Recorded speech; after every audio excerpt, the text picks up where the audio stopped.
Good morning. This is a recording from Monday, March 25th. In the past couple of days, we started a practice of connecting with our shame by reciting the mantra, all of me is welcome here, especially my vulnerabilities. Today, I want to talk a bit more about the experiences of vulnerability and the courage it takes to share such experiences. In her book, Atlas of the Heart, Brené Brown defines vulnerability as the emotion that we experience during times of uncertainty, risk, and emotional exposure. Vulnerability can express itself as a whole array of uncomfortable feelings in situations like starting your own business, or trying to get pregnant after a few miscarriages, or simply talking about your feelings.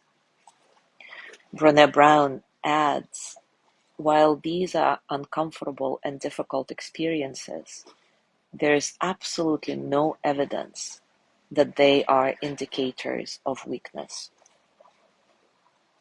In fact, this is one of the biggest myths of vulnerability.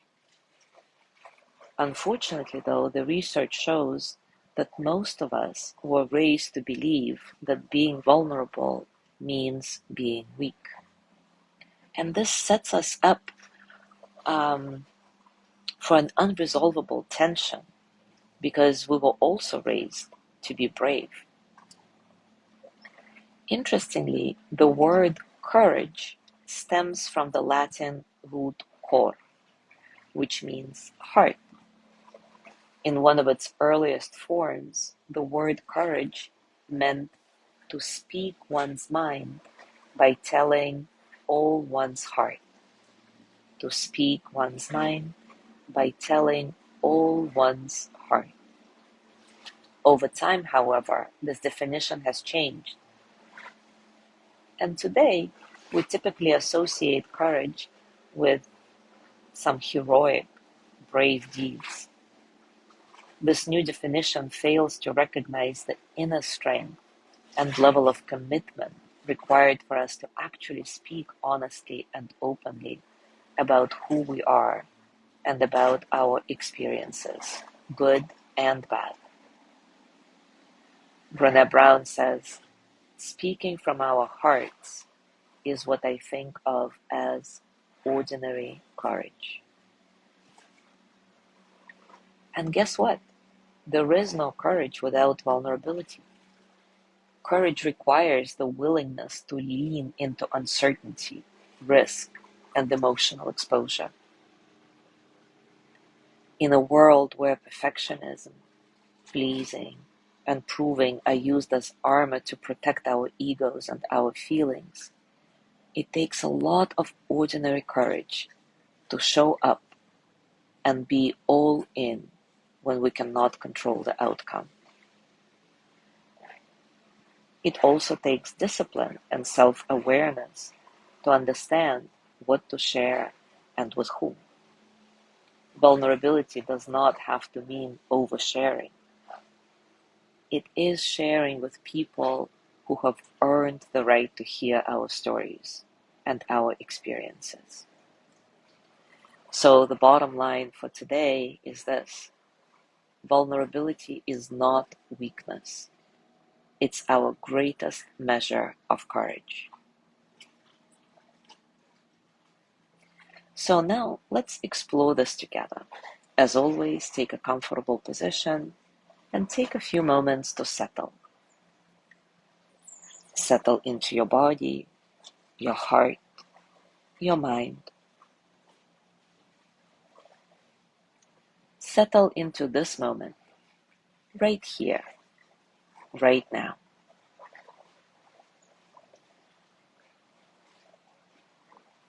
Your breath nice and soft, completely natural. See if you can find a sense of spaciousness in your breathing, a sense of freedom, allowing all the experiences of the present moment to flow through you as energy that they are, without struggle. Now bring to mind something that makes you feel vulnerable. Maybe it's your financial situation at the moment, or maybe you're having troubles with your spouse. Whatever it is for you, something that makes you feel so vulnerable that you haven't discussed it with anyone for the fear of being judged.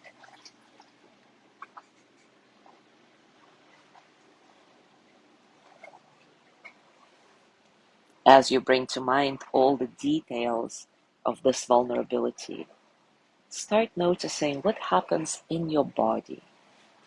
See if you can stay with your direct experiences, however uncomfortable they are, even if it's just for a few moments at a time.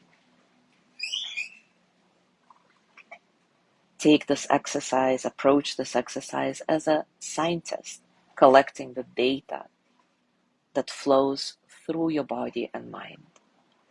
Nothing is good or bad. It just is. So what are your physical sensations right now? What happens to your breath? What happens to your heart rate?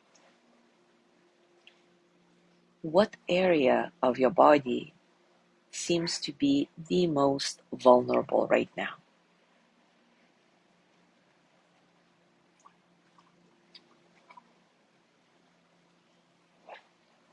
What are you thinking now?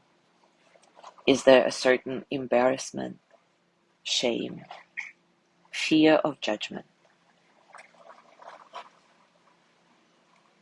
If you could express your vulnerability through a pose or a movement, what would it be? And don't just think about it, actually do it.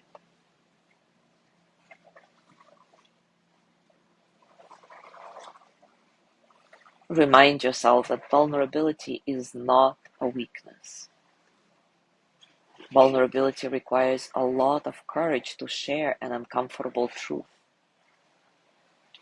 Courage and discernment, who to share this with. But once you do, the reward is invaluable.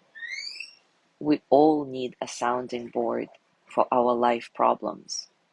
We all need a support circle that will help us deal with them in a better way. How do you feel in your body now that you reminded yourself of your innate courage that goes hand in hand with vulnerability? Can you pinpoint where in your body this courage lives? And if you could express it with a pose or a movement, what would it look like? Take a moment to actually do it.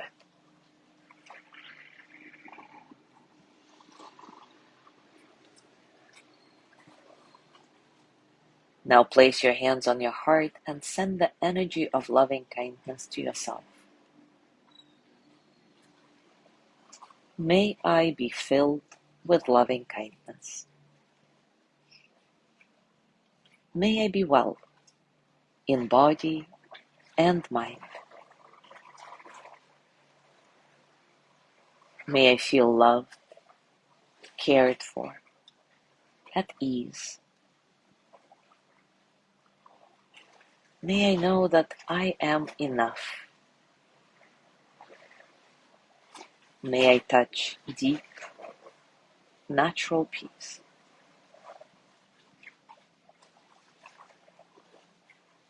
Now gently let go of your practice. As always, scan your body.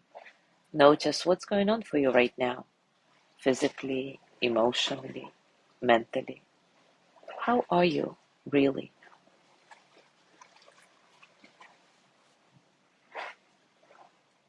And today, I invite you to set an intention to embrace your vulnerability about this situation in your life. Decide who you can and need to share it with, and maybe even choose a time frame to actually do it. And when your mind tries to talk you out of it, embody your courage and see if it helps you express your vulnerability in the best way, at the best time, to the best person for it. As always, enjoy your discoveries, and if you feel inspired, share them in the comments to this video or in our Mindful Mornings private circle group. Thank you so much for being here today. Have a gorgeous day, and I will see you tomorrow.